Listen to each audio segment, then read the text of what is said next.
Welcome to Strictly Related to Engineering Nihal. Directly IIT Bombay, IIT Madras का research programme या हो NIT Warangal का MTech programme में जाने से पहले मैं चाहता हूँ कि आपकी इनिशियल जो जर्नी है वो आप स्टूडेंट लोगों के साथ शेयर करें, क्योंकि मुझे लगता है काफ़ी मोटिवेटिंग जर्नी है आपकी। क्योंकि जैसे आपने इनिशियली जहाँ से आपने पढ़ाई करी, उसके बाद आप कैसे कॉलेज में गए, कॉलेज के बाद आपने कैसे थ्रू आउट दी एमटेक में एडमिशन लिया, क्या क्या कैसे प्रोसीजर थी, वो डिस्कस करने से पहले आप इनिशियली जो जर्नी थी आपकी वो हमें बताएं। और मुझे लगता है काफ़ी मोटिवेटिंग होने वाली है उन स्टूडेंट के लिए जो सोचते हैं, वो ड्रीम देखते हैं। सबसे पहले तो ड्रीम देखते हैं बड़ा एनआईटी आईआईटी का, उसके बाद उस ड्रीम को पूरा करते हैं और वहाँ पे एडमिशन लेते हैं। तो ये उन लोगों के लिए काफ़ी मोटिवेटिंग होने वाला है, और जो गेट का प्रिपरेशन कर रहा है उनके लिए भी ये काफ़ी मोटिवेटिंग वीडियो होने वाला है। तो आप स्टार्ट करें, आपकी इनिशियल जर्नी हमें बताइए। जी। फर्स्ट से लेकर थर्ड स्कूल तक मैं गांव के गवर्नमेंट स्कूल में था। उसके बाद बैतूल शिफ्ट हुआ, जो बैतूल टाउन एमपी में स्थित है। और वहां पर मैंने फोर्थ क्लास से लेकर एट्थ क्लास तक के छत्रपति स्कूल में मैंने अपनी इनिशियल एजुकेशन पूरी की। उसके बाद एक्सलेंस स्कूल में सिलेक्शन हुआ, नाइन्थ से लेकर ट्वेल्थ तक। एक्सलेंस स्कूल गवर्नमेंट है, जो जिसमें एडमिशन के लिए एट्थ क्लास में कॉम्पिटिटिव एग्जाम होता है और उसके बाद आपके एडमिशन्स होते हैं। ओके निहाल, तो जैसे ही आपने ट्वेल्थ पास कर ली, उसके बाद आपके माइंड में क्या था, आपका ड्रीम क्या था कि मैं इंजीनियर बनूं या फिर मैं डॉक्टर बनूं? तो आपके माइंड में क्या चल रहा था वो हमें बताइए आप। ट्वेल्थ के बाद मुझे इंजीनियरिंग करना था, लेकिन उतना आइडिया नहीं था। और उसके लिए फिर ट्वेल्थ में पता किया कि जेडबल क्लियर करना होता है। लेकिन ट्वेल्थ के बाद तो क्लियर नहीं कर पाया। उसके बाद एक साल ड्रॉप लिया इंदौर से ही, और फिर जेडबल मेंस क्वालिफाई किया। और उसके बाद मैंने इंजीनियरिंग में एडमिशन लिया। अ, तो वहां पर मैंने जेईसी जबलपुर कॉलेज में सिविल इंजीनियरिंग ब्रांच ली।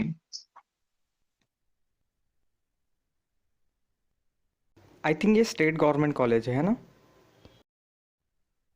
हाँ जी, कॉलेज गवर्नमेंट था।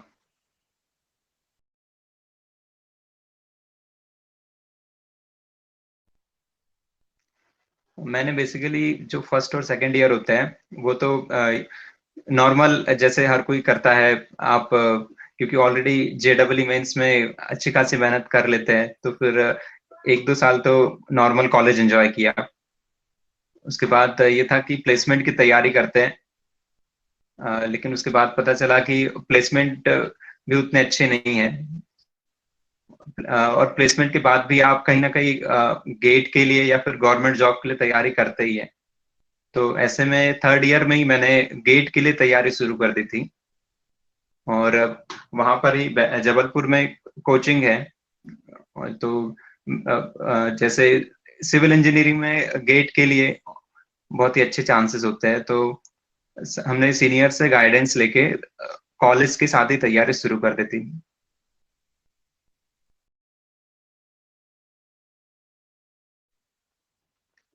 वो फर्स्ट टाइम था और इसीलिए उतने अच्छे से प्रिपेयर नहीं थे। काफी नर्वसनेस भी थी, और क्योंकि इतने बड़े लेवल पे पहली बार कॉम्पिटिटिव एग्जाम फेस कर रहे थे। और उस पहली बार में तो जस्ट हम क्वालिफाई कर पाए।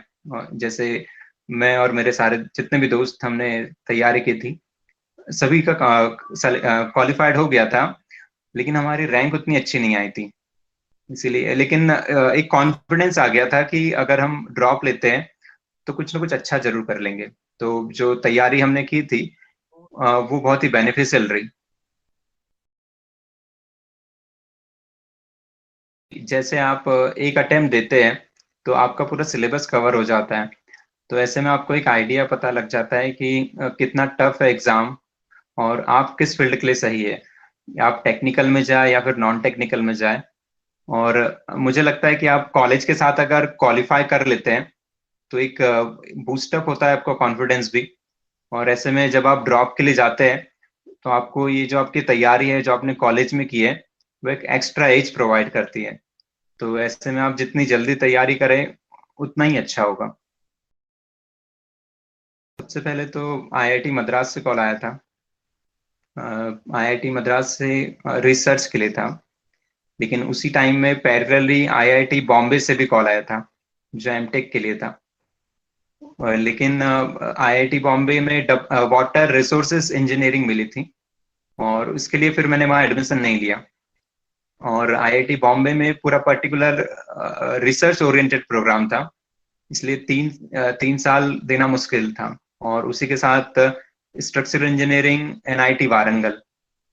तो मैंने एमटेक के लिए स्ट्रक्चर इंजीनियरिंग चुना, क्योंकि इसमें एक आपके पास काफी सारे अच्छे ऑप्शंस भी होते हैं, और एमटेक एक पर्टिकुलर डायनामिक एकेडमिक प्रोग्राम है। सो फिर इसलिए मैंने स्ट्रक्चर इंजीनियरिंग को सेलेक्ट किया। आईआईटीज में मुझे भरोसा नहीं था कि मुझे कॉल आएगा, इसलिए मैंने सिर्फ आईआईटी बॉम्बे और आईआईटी दिल्ली ही में अप्लाई किया था, बाकी जगह अप्लाई किया नहीं। एक मिस्टेक थी मेरी। लेकिन लेटेस्ट स्टेज में आईआईटी बॉम्बे से कॉल आ गया था, लेकिन तब तक मैं ऑलरेडी स्ट्रक्चर इंजीनियरिंग में एमटेक में एडमिशन ले चुका था। और मुझे इतना कॉन्फिडेंस था कि मुझे वारंगल या त्रिची ही जाना है, इसलिए मैंने सिर्फ 2 ही कॉलेज फिलअप किए थे और 2 ही ब्रांच थी, पहले स्ट्रक्चर इंजीनियरिंग और ट्रांसपोर्टेशन इंजीनियरिंग, और फर्स्ट चांस में ही वो मिल गई। तो इस तरह से पहले से डिसाइडेड था कि स्ट्रक्चर इंजीनियरिंग ही लेना है। आईआईटी में सिलेक्शन होता है, एक अफेक्शन जो होता है आईआईटी के लिए, क्योंकि एक आपको एक एक्स्ट्रा टैग प्रोवाइड करता है। लेकिन साथ में आपको ब्रांच भी प्रेफर करनी चाहिए, क्योंकि स्ट्रक्चर इंजीनियरिंग मुझे आईआईटीज में नहीं मिल सकती थी, इसलिए मुझे ब्रांच को प्रायोरिटी देना जरूरी था। क्योंकि आप अगर देखें तो स्ट्रक्चर इंजीनियरिंग में एक टीचर का तो स्कोप है ही, साथ में कंसल्टेंसी का भी स्कोप है, इसलिए आपको कॉलेज के बाद का भी सोचना चाहिए कि आप क्या करने वाले हो एज अ प्रोफेशनल। और रिसर्च ऑप्शन की अगर बात करूँ तो एमएस 3 साल का एक रिगरस प्रोग्राम है। ऐसे में अगर आप अफोर्ड कर सकते हैं कि 3 साल और उस लेवल पर मेहनत करें, तब आपको जाना चाहिए। और मेरे केस में ये था कि मुझे मुझे एमटेक ही करना था, और पर्टिकुलर स्ट्रक्चर इंजीनियरिंग, इसलिए मैंने आईआईटीज के टेक को रहने दिया और ब्रांच को प्रेफर किया। जो हिंदी मीडियम के स्टूडेंट होते हैं उनमें अक्सर ये होता है कि लैंग्वेज बैरियर तो नहीं है आगे फ्यूचर में, पर मैं उनके लिए यही कहना चाहता हूँ कि लैंग्वेज कहीं भी बैरियर नहीं होता है, चाहे आप इंजीनियरिंग करें या फिर डॉक्टर बने। और जब आप जेडब्ल्यू मेंस की भी तैयारी करेंगे तो उसमें भी बैरियर बिल्कुल नहीं है, प्रॉपर आपकी मेहनत ही काम आती है। और अगर आप स्कूल में हैं तो आप कोशिश कीजिए कि आप जेडब्ल्यू मेंस के लिए तैयारी करें, अगर आप इंजीनियरिंग में जाना चाहते हैं। और अगर डॉक्टर बनना चाहते हैं तो नीट के लिए तैयारी करें। फिजिक्स और मैथ्स पे अपनी कमांड अच्छी रखें, क्योंकि वो आगे आपको इंजीनियरिंग में भी कॉलेज में काम आती है। और रही बात कॉम्पिटिटिव एग्जाम की, तो ये प्योर आपके मेहनत पर बेस करती है, बेसिस बेसिकली आपको कॉम्पिटिटिव एग्जाम के साथ लगे रहना होता है 1 साल 2 साल। और चाहे आप हिंदी मीडियम के हो या इंग्लिश मीडियम के हो, वहां पर ये बात मैटर नहीं करती है।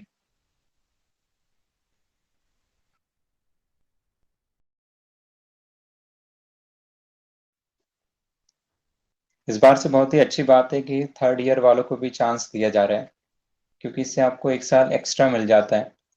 और जो थर्ड ईयर के स्टूडेंट हैं उनको तैयारी शुरू कर देनी चाहिए। मैं ये नहीं कहता हूँ कि थर्ड ईयर में जब आप फर्स्ट टाइम अपीयर होंगे तो आप बहुत अच्छा स्कोर लेकर आ जाएंगे। बहुत ही कम स्टूडेंट के साथ ये होता है।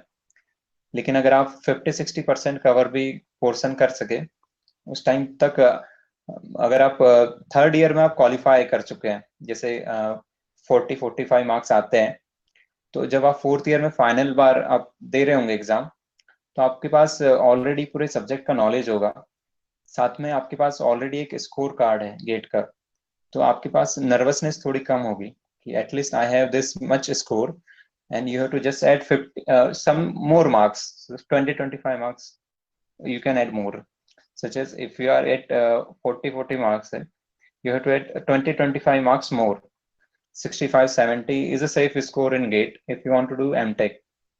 So I think आपको थर्ड ईयर से तैयारी शुरू कर दीजिए, और आप 3-4 जो दोस्तों का ग्रुप बनाते हैं उनमें साथ में ग्रुप डिस्कशन कीजिए और किस तरह से तैयारी करनी चाहिए।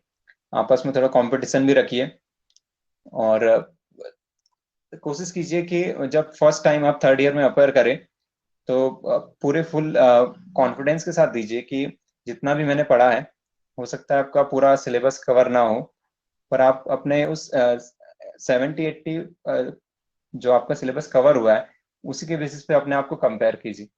और आप अगर टेक्निकल में आपको पाते हैं कि आप बहुत अच्छे हैं, तो फिर नेक्स्ट ईयर आपके पास एक एक्स्ट्रा एडवांटेज होगा। बुक्स के लिए मैं कहूँगा कि जैसे आप थर्ड ईयर में, तो आपको बुक्स का उतना नॉलेज नहीं हो पाता है एक्चुअली, और बुक्स काफ़ी सारी बुक्स हैं और बहुत बड़ी बड़ी बुक्स हैं। ऐसे में आप जो कोचिंग नोट्स रेफर कीजिए, क्योंकि वो शॉर्ट्स होते हैं और स्ट्रेट फॉरवर्ड होते हैं। जैसे जो भी फेमस कोचिंग इंस्टीट्यूट हैं आप सभी जानते हैं, ऐसे में उनके अगर कोचिंग नोट्स आप रेफर करें तो आप कम टाइम में ज़्यादा अच्छा स्कोर कर सकते हैं। और कोशिश कीजिए आप थर्ड ईयर में भी एक बार टेस्ट सीरीज जरूर दीजिए, क्योंकि उससे आपकी एक्यूरेसी बढ़ेगी। और जब आप फोर्थ ईयर में फाइनल टाइम आप अपियर करोगे, तब आप उस सब्जेक्ट में मास्टर हो जाओगे, कि आप 2 बार उस एग्जाम के लिए तैयारी कर चुके हो। तो ये बहुत अच्छा आपके पास अपॉर्चुनिटी है 2 बार प्रिपरेशन करने के लिए। Thank you very much, and I am always available for any suggestions, and anyone can contact me directly.